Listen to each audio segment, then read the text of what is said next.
ఇక్కడ అంటున్న మాట ఏంటంటే కష్టపడి, చెప్పండి, కష్టపడి పని చేయాలి. అందుకని దేవుడు అంటాడు, తన భూమిని సిద్ధపరచుకున్న వానికి ఆహారము సమృద్ధిగా కలుగును.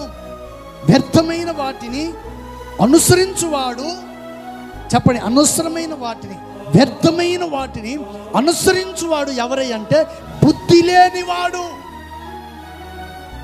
అనవసరమైన వాటిని అనుసరించేవాడు ఎవరంట? బుద్ధి లేనివాడు.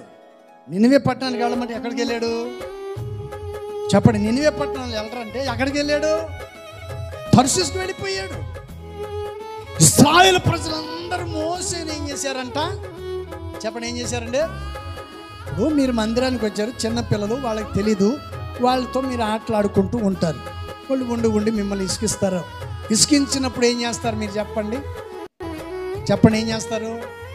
మందిరములో ఉన్నామనే సంగతిని మరిచిపోయి వాడిని పెట్టగొట్టి, చెప్పండి, ఏం చేస్తారు? వాడిని పెట్టగొట్టి వాడు ఊరుకుంటాడా? చెప్పండి. Praise the Lord. ఈ మధ్య ఒక ఆమె పిల్లోడు ఏడుస్తున్నాడని నోట్లో కచ్చి పెట్టి కుక్కుతుంది. నోట్లో కచ్చి పెట్టి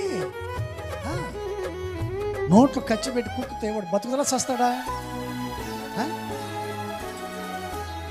ప్రైజ్ ది లార్డ్.